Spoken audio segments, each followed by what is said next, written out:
On arrive gentiment en avril et donc on arrive gentiment dans la période faste de la transaction immobilière. Beaucoup de gens vont mettre leurs biens en vente sur les 4-5 prochains mois. Et effectivement, vous allez être nombreux et donc du coup, je voulais à travers cette vidéo un petit peu vous prévenir sur les différents éléments qu'il y a à prendre en compte par rapport à la valorisation de votre bien et aussi et surtout les points d'attention qu'ont en particulier les acquéreurs qui sont quand même moins nombreux en 2025 qu'ils ne l'étaient en 2021 ou en 2022.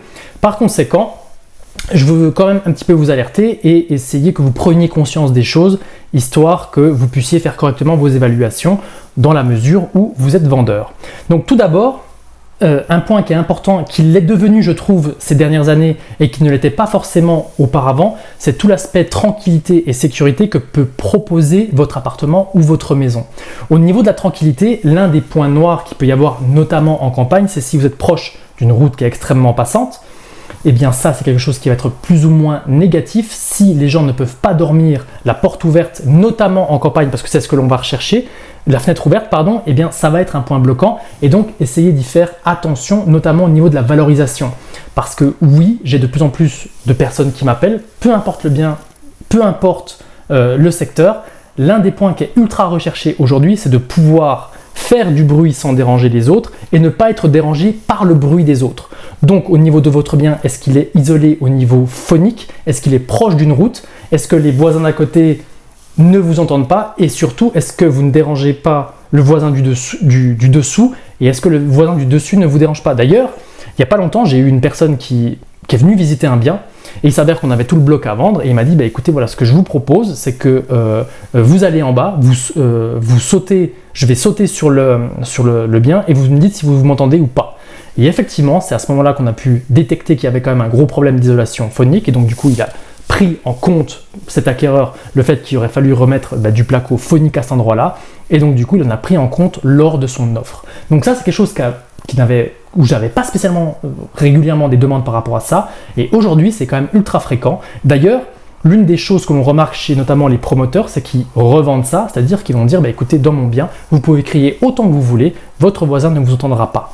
Et c'est aussi pour ça que de plus en plus les promoteurs cherchent à construire, notamment dans les petits secteurs de Franche-Comté, je ne sais pas dans les grandes villes comment ça se passe, mais cherchent à construire entre guillemets en périphérie, dans les petits villages qui sont à côté des villes, plutôt qu'en ville directement. Pourquoi? Parce que les acquéreurs cherchent de la tranquillité et la valeur est également dans la tranquillité. Vous avez également, j'ai mis le point ensemble, l'aspect sécurité. J'ai fait une vidéo il y a de ça quelques jours par rapport à ce point-là, c'est devenu ultra important et j'ai eu quelques petits témoignages par rapport à ça, notamment par rapport à un collègue qui est dans les grandes villes.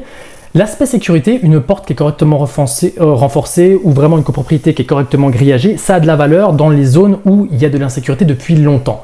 Par contre, dans les secteurs qui découvrent un petit peu l'insécurité, et en Franche-Comté, on y est quand même confronté de plus en plus aujourd'hui, eh bien, dans les copropriétés où il y a une caméra qui a été installée, où il y a une porte qui a été installée, et bien donc du coup ça va susciter quelque chose, une forme de crainte par rapport aux futurs acquéreurs qui voient ça, qui voient que vraiment la porte est correctement renforcée et qu'il y a des caméras.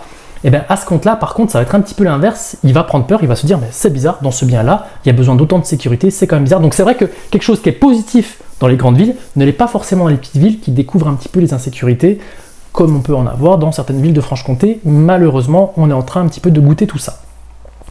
Le deuxième point que je voulais aborder avec vous par rapport à vos ventes, c'est la notion de prix potentiel maximum. Alors ça, qu'est-ce que c'est? En général, lorsque l'on a des personnes qui vendent leurs biens, ils vont par exemple prendre les points positifs, par exemple la surface qu'ils peuvent avoir de leurs biens, ils peuvent prendre les différents annexes qu'il peut y avoir sur un bien, et ils vont regarder le prix maximum des autres appartements qui ont ces caractéristiques ou cette surface, et ils vont se dire que le potentiel prix max, il est là, et par conséquent, ils vont afficher ce prix-là. Je vais essayer de donner un exemple pour être un petit peu plus clair. Il y a de ça pas longtemps, j'ai eu une personne qui m'avait demandé une estimation dans la ville de Pontarlier pour ne rien vous cacher, et ce que j'ai compris, c'est que dans l'absolu, il en attendait 500 000 de son appartement. Et je lui dis très sincèrement, écoutez, à 500 000 dans le secteur Pontarlier, notamment pour un appartement, imaginez ce que les acquéreurs pourraient acheter à ce prix-là. À ce prix-là, on trouve franchement des maisons en très très bon état dans les communes juste à côté. Essayez de vous mettre à la place de l'acquéreur dans la mesure où vous allez présenter un produit, parce que tout simplement, si vous placez un prix extrêmement élevé sur votre produit, dites-vous bien que ce prix que vous allez demander, eh bien les acquéreurs qui auraient le potentiel de voir cette offre-là que vous proposez sur le marché vont regarder aussi tous les autres biens qui sont à peu près dans la même tranche de prix. Et attention, parce que c'est à ce moment-là qu'on arrive à avoir des points de décalage absolument énormes, parce qu'il n'y a pas de cohérence entre ce que vous attendez et ce que le marché est en train d'afficher. Et en plus de ça, notamment au niveau de la différence qu'il y a entre le marché affiché et le marché réel, très souvent, on a des décotes qui sont très très fortes, surtout sur des prix qui sont extrêmement élevés. C'est vraiment une notion que j'essaye d'inculquer aux gens. Je leur dis, mais écoutez, effectivement, votre bien a le potentiel pour monter à 500 000. Et effectivement, c'est la vérité. Mais en l'état actuel des choses, il est facile de trouver un bien avec des meilleures caractéristiques et dans un meilleur état que le vôtre. Par conséquent, là, vous êtes en train d'être complètement décalé et vous risquez vraiment de rater votre commercialisation. Donc, attention au prix potentiel max. Vous pouvez le faire en fonction des caractéristiques de votre bien. Par exemple, si votre bien a 2 chambres, une grande cuisine, salle de bain, cave et place de parking, vous devez le comparer avec les autres biens qui ont ces caractéristiques-là, peu importe la surface, entre guillemets. Parce que oui, tous les mètres carrés ne se valent pas. On en arrive au 3e point. Grand prix égale grande surface, pas du tout. Pas du tout. Évitez à tout prix les produits en croix un petit peu vite fait. C'est-à-dire que par exemple, le prix médian de ma ville est à 2000 € du mètre. Je vois que mon bien a été fait 200 mètres carrés. Je fais un produit en croix, donc du coup 400 mètres carrés. Oui, mais non, pas du tout. Le secteur dans lequel vous êtes ne vaut pas forcément ce prix-là. Vous avez un couloir qui est absolument énorme et qui n'est absolument pas valorisable. Il peut y avoir des problèmes dans la copropriété. Bref, il est possible que votre bien ne soit pas du tout en adéquation par rapport à ce que vous attendez. Et ce n'est pas parce que vous avez une énorme surface que vous pourrez valoriser 100% de vos mètres carrés, surtout s'il peut y avoir des travaux en plus. Et surtout, si vous êtes sur un prix potentiel max au-dessus de ce que le marché attend par rapport aux caractéristiques de ce bien-là en particulier. Donc faites bien attention à ça. Pour vous donner un autre exemple par rapport à ça, par exemple, nous, dans notre secteur, on a pas mal de fermes comtoises. Et il y a une dame qui, pendant des années, avait une ferme comtoise de 850 mètres carrés, donc imaginez, c'est énorme. Dans le secteur où je suis, on a des biens qui se bataillent aux alentours des 3000 € du mètre carré. Elle s'est dit, mais effectivement, ça ne vaut pas ça, j'ai bien conscience que mon bien est quand même bien défraîchi, donc du coup, je vais afficher 1000 € du mètre carré. 850 000. Oui, mais non. Grande surface égale grands travaux. Évidemment que sur un bien de ce style-là, on va aller chercher du marchand de biens ou de l'investisseur. Et bien évidemment que ce sont des clients qui ne sont absolument pas gentils au niveau des négociations. Elle a attendu.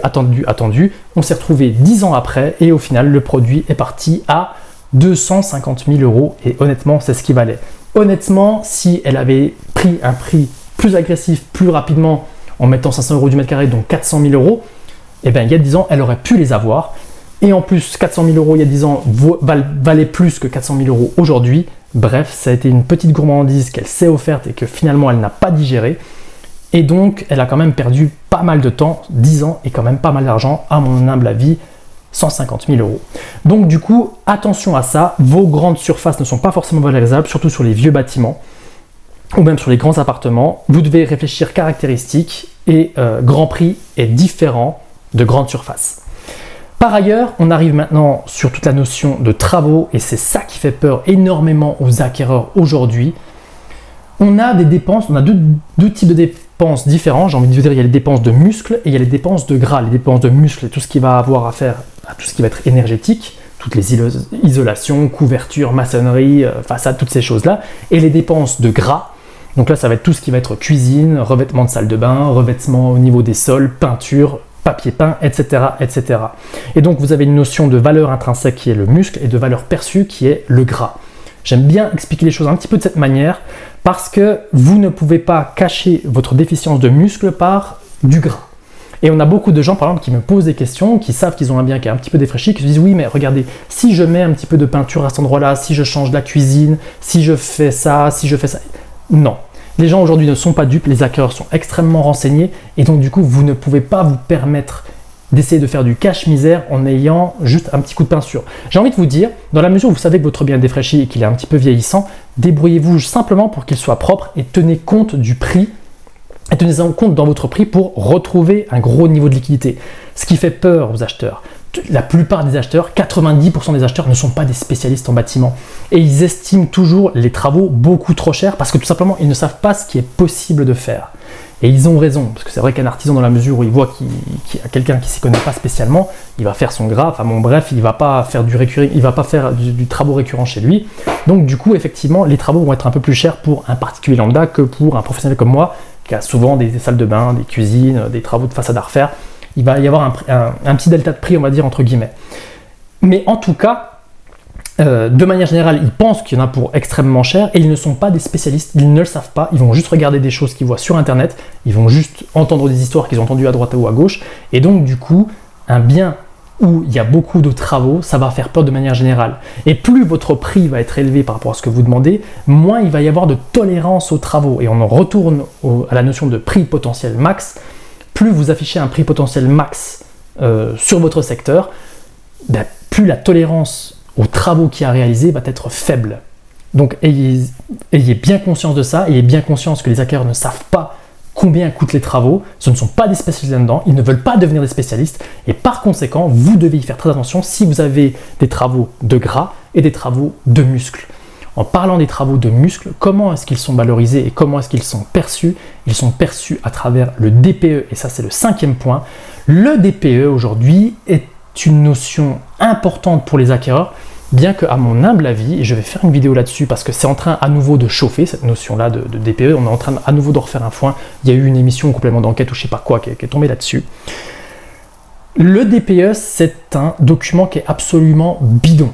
Pourquoi? Parce que si vous faites évaluer votre bien par 3 diagnostiqueurs différents, vous allez avoir 3 lettres différentes, même aujourd'hui, alors que c'est censé être normalisé. Mais peu importe, ça c'est ce que je crois, c'est ce que je sais. Les acquéreurs, eux, lorsqu'ils voient un bien classé F ou G, et notamment pour une résidence principale, ils ne vont même pas y prêter attention. C'est un document qui a eu une importance aujourd'hui monstrueuse. Et donc, dans la mesure où vous allez afficher une mauvaise lettre, dites-vous bien que vous allez automatiquement être décoté et vous allez automatiquement avoir beaucoup moins d'acquéreurs. C'est bête, mais c'est comme ça. Aujourd'hui, ce document a une importance centrale pour les gens qui viennent visiter. D'ailleurs, dès que moi j'ai un bien qui affiche une lettre E, F ou G, les premières questions qu'on me pose, alors même qu'on n'a pas visité le bien, c'est qu'est-ce qu'il y a à faire dans le bien par rapport à cette lettre. C'est complètement débile. Par exemple, si vous retirez le gaz, quasiment automatiquement, je sais que vous pouvez augmenter d'une lettre. Systématiquement, les DPE proposent des pompes à chaleur, même par chez nous, à 1000 mètres d'altitude, avec des températures à moins 25 en hiver, pompe à chaleur. Vous me parlerez du rendement à ce moment-là, mais peu importe moi ce que je crois, peu importe ce que je sais, les gens ils font ultra gaffe. Et par conséquent, vous devez vous aussi y faire ultra gaffe. Voilà ce que je voulais dire un petit peu pour cette vidéo. Ayez conscience donc de tout ça, ayez conscience de l'aspect tranquillité, sécurité que propose votre bien par rapport à ce que peut proposer les autres. Ayez conscience du prix potentiel max que vous allez pouvoir proposer. Où est votre bien par rapport à ceux de vos voisins? Est-ce que vous êtes parmi les meilleurs biens du secteur ou pas? Est-ce que vous arrivez réellement à valoriser 100% de vos mètres carrés qu'il y a chez vous? Est-ce que vous n'avez pas des couloirs un peu trop gros? Est-ce que vous n'avez pas une buanderie un peu trop grosse? Peu importe, en tout cas ça il va falloir le déterminer. Les travaux, essayez de vous débrouiller pour avoir une maison propre et prenez en compte le fait que les travaux, plus vous allez demander un prix élevé, plus la tolérance aux travaux va être faible pour les futurs acquéreurs. Et enfin et pour finir, attention au DPE par rapport à votre mise en vente.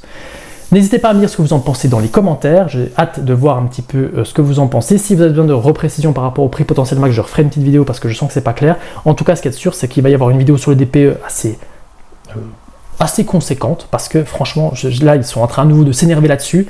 Et franchement, mais c'est d'un niveau de débilité, mais vous n'avez pas idée. Bon bref, je ferai une vidéo là-dessus pour essayer de dégrossir le sujet. Je vous remercie de m'avoir suivi jusqu'ici et je vous dis à très vite pour de nouvelles vidéos.